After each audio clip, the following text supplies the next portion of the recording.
Selamat datang. Perkenalkan, saya Firman Muzadi, Sarjana Ilmu Gizi. Pada video kali ini, kita akan mengenal lebih dalam mengenai penyakit hipertensi atau sering disebut sebagai penyakit silent killer, khususnya pada lansia. Yuk, simak untuk mengetahui lebih lanjut bagaimana cara mengenali, mencegah, dan mengolah hipertensi. Yang pertama, apa sih hipertensi itu? Hipertensi atau tekanan darah tinggi adalah suatu keadaan di mana tekanan darah sistolik atau tekanan darah yang atas itu lebih dari sama dengan 140 mm air raksa dan atau tekanan darah diastolik atau yang bawahnya lebih dari 90 mm air raksa.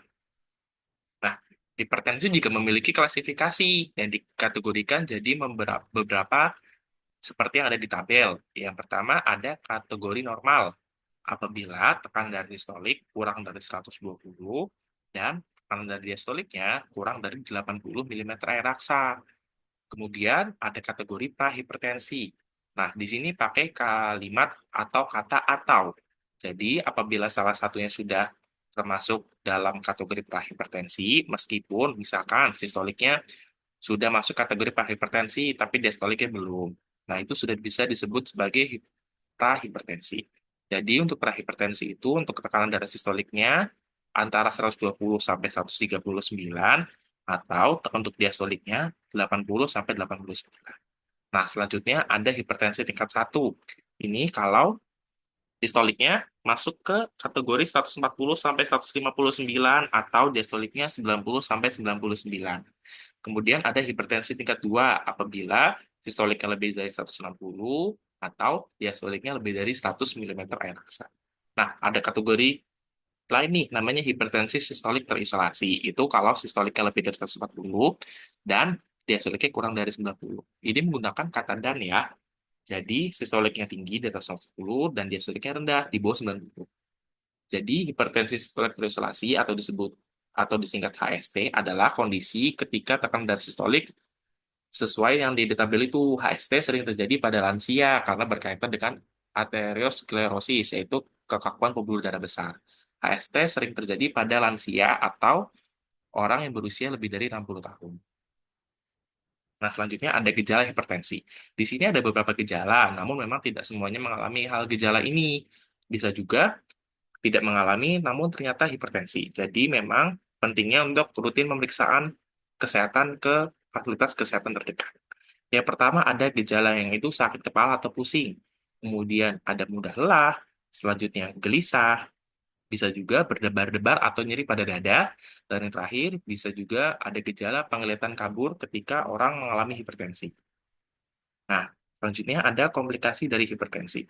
Jadi komplikasi atau penyakit yang dapat disebabkan dari hipertensi. Yang pertama ada penyakit jantung, kemudian stroke, kemudian juga gangguan syaraf, kemudian kerusakan retina, dan bisa juga gangguan pada fungsi ginjal.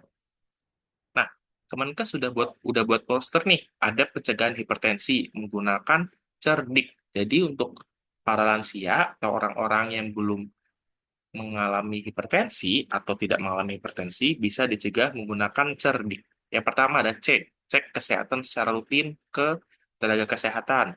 Kemudian ada enyahkan asap rokok. Kemudian ada R, rajin aktivitas fisik. Kemudian ada D, diet seimbang. Kemudian ada I, istirahat yang cukup. Dan ada huruf K yang terakhir yaitu kelola stres. Nah, selanjutnya Kemenkes juga ada buat poster nih mengenai kendalikan hipertensi dengan patuh, PATUH. Yang pertama ada P, periksa kesehatan secara rutin dan ikuti anjuran dokter. Jadi apabila teman-teman atau lansia sudah mengalami hipertensi, itu perlu rutin periksa kesehatan ke tenaga kesehatan dan mengikuti anjuran dari dokter. Ada A, atasi penyakit dengan pengobatan yang tepat dan teratur. Apabila sudah diberikan obat dan sudah dijelaskan cara minumnya, patuhi patuhi penyakit patuhi atasi penyakit dengan pengobatan yang tepat dan teratur. Jadi ikutin ya. Kemudian ada huruf T, tetap diet dengan gizi seimbang. Ada U, upayakan aktivitas fisik dengan aman. Aktivitas fisiknya bisa dengan jalan kaki sekitar rumah aja, atau jadi nggak usah yang capek-capek. Kemudian ada H, hindari asap rokok, alkohol, dan zat karsinogenik lain. Ini ada pengaturan pola makan untuk hipertensi. Yang pertama, batasi konsumsi gula kurang dari 3 sendok makan per hari. Nah, kenapa sih perlu membatasi gula? Jadi, apabila gula darah pada darah tinggi, itu juga dapat membebani kerja jantung sehingga dapat meningkatkan eh, itu ya tekanan darah dan menjadi hipertensi. Nah, selanjutnya ada batasi konsumsi garam kurang dari 1 sendok teh per hari dan batasi makanan cepat saji.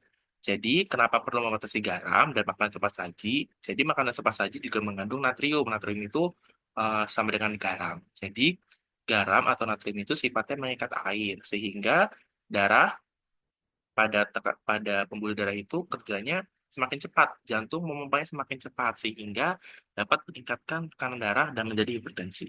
Nah, selanjutnya konsumsi buah dan sayur 5 porsi atau 400 sampai 500 gram per hari. Memang terdengarnya banyak ya, namun eh, ini dibagi menjadi 3 kali dan 2 kali, 3 kali waktu makan dan 2 kali selingan. Jadi per waktu makan itu memakan minimal 100 gram sayur atau buah. Kenapa sih perlu makan buah dan sayur? Ini berhubungan dengan serat yang dibutuhkan oleh tubuh. Nah, selanjutnya, batasi makanan berlemak dan digoreng, dan konsumsi ikan segar setidaknya 3 kali per minggu. Kenapa sih perlu membatasi makanan berlemak dan atau digoreng? Jadi, makanan berlemak atau digoreng ini nanti kalau kita konsumsi terlalu banyak, dapat meningkatkan kolesterol dan sejalan dengan peningkatan tekanan darah dan menjadi hipertensi. Dan perlu juga konsumsi ikan segar setidaknya 3 kali per minggu. Jadi, kenapa konsumsi ikan segar? Ini yang dicari nih lemak omega 3-nya ya. Jadi, omega 3 itu bagus untuk mencegah tekanan darah tinggi atau hipertensi. Yang terakhir, sebagai penutup, menjaga pola makanan sehat sangat penting untuk kesehatan di usia lanjut. Dengan makan makanan bergizi seimbang dan menjaga asupan harian, kita bisa tetap bugar dan aktif menikmati hari-hari kita. Mari kita jaga kesehatan bersama-sama, karena kesehatan adalah harta yang paling berharga. Sekian dari saya, terima kasih. Berundur jadi, pamit undur diri. Bye.